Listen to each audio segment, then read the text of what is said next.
My article today is about hemp.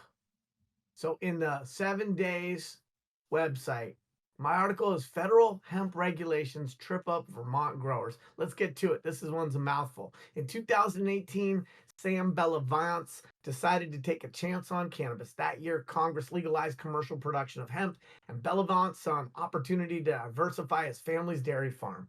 He started growing hemp, cannabis without the elevated levels of the psychoactive substance THC that produces a high on 10 acres in Alberg.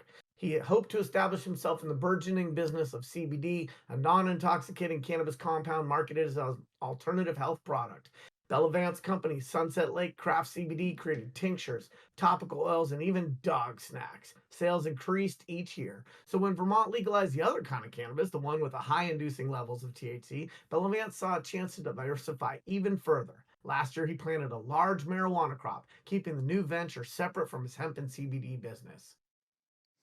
But in March, Bellavance was contacted by someone in the U.S. Department of Agriculture's hemp production program. In an email, the agency representative wrote that regulations don't allow for hemp licenses to also be producing marijuana, even if licensed to do so by the state program.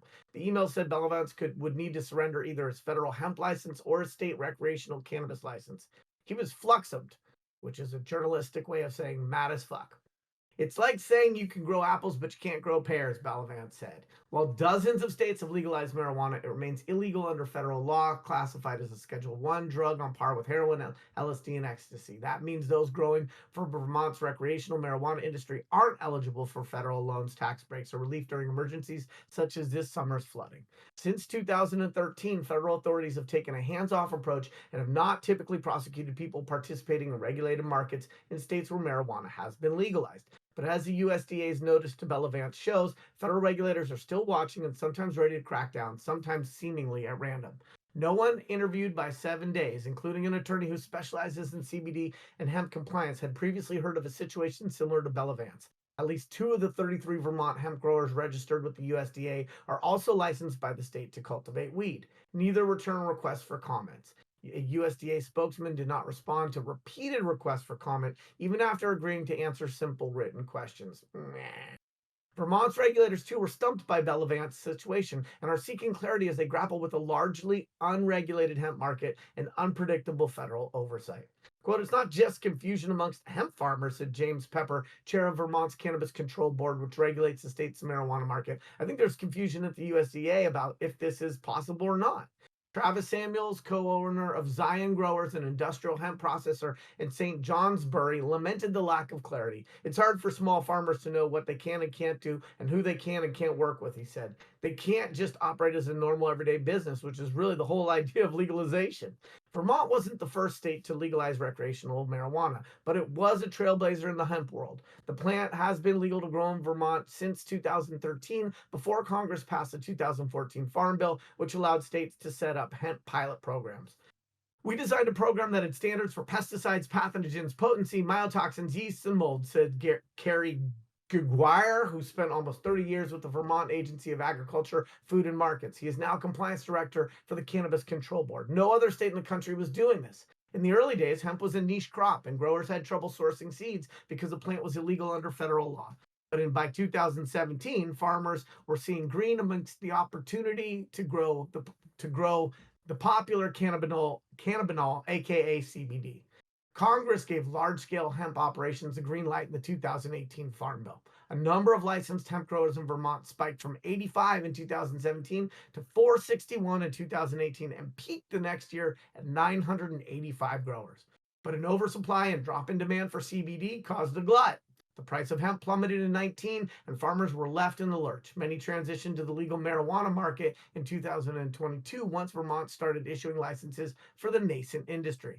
Bellavance applied for and received the biggest outdoor weed license, Tier 5, which allowed him to grow up to 20,000 square feet of the crop. It's about a half an acre for y'all. By that time, Vermont had relinquished its hemp program in favor of the feds. That meant the USDA would license local growers, although the state continues to regulate finished products. Bellavance, who was still making good money off his CBD line, had gotten one of the federal hemp licenses. Things were fine until the USDA email appeared in his inbox in March. The agency's agricultural marketing specialist wrote that he'd spotted Bellavance's 2 cannabis businesses while looking at the Vermont Secretary of State's website. A concerned Bellavance contacted Chelsea Spencer, a Texas-based CBD and hemp compliance attorney. Spencer believes the USDA, which in emails referred to Bellavance THC enterprise as an illegal associated entity, is wrongly interpreting the law. The term associated entity is never defined in the Farm Bill, and she argues Bellavance 2 businesses are controlled by separate limited liability companies in accordance with a separate set of regulations. Therefore, she thinks he's in compliance. The USDA is stretching its interpretation of the Farm Bill here, Spencer told 7 Days. There are other confusing elements of the 2018 legislation. Pepper, the control board, thinks the state definition of hemp is an overly specific and overly broad. It clearly defines that THC levels are allowed in hemp products no more than 0.3%, but leaves out guidance on other potentially intoxicating cannabinoids produced by the cannabis plant. Many of those compounds can be extracted and marketed, which has led to an influx of unregulated hemp-derived products that can get you high. They're circulating nationally, but also ending up in Vermont, potentially undercutting the legal weed market. There are no regulations, there are no restrictions, Pepper said, and the products are being shipped through the mail. They're selling them online. We're seeing them here in Vermont. Regulators in other states with legal marijuana markets are reporting a similar influx of unregulated hemp products, according to Hemp Pepper. He and other officials wrote a letter to the federal legislators asking for a change in hemp guidelines in the next iteration of the Farm Bill, which is due for an update this year. Given the political chaos in Capitol Hill, it's unclear when Congress will act. For farmers such as Bellavance who are trying their best to follow federal guidelines, the consequences of the 2018 Farm Bill are being felt now. He did everything one can possibly do, said Pepper, and he still got caught in the crosshairs. Others, such as Dan Query, co-owner of Pittsburgh-based Vermont Terps Company, feel misled by discrepancies in state and federal THC regulations. There's about 5 more paragraphs. I'm going to save you guys the rest of those 5 paragraphs. I will just say that the article summarizes challenges in compliance for farmers. What do the rest of you guys think here at High at 9 News? Man. Wow. Cannabis is What a shit cannabis. show. Exactly. Cannabis is cannabis. Exactly. I mean, this is so I agree with the lawyer. Like, I don't think the USDA knows what they're doing. They don't. Like, They don't. They have no idea what they're doing. The plant has been legal now for 5 years, and that version, or at least this version of the plant, and so it's a legit business. I just think it's ridiculous. It's I crazy. think it's pretty ridiculous. Obviously, they don't have anything else better to do if they're checking licensing records in Vermont to see what owners also have a license to grow cannabis. Like, obviously, they know what they're doing if they've been growing hemp for a certain amount of years. It's just a shorter trip for them to It's enforce, law. Nicole. It's just a shorter trip for them to enforce. It's not as far away.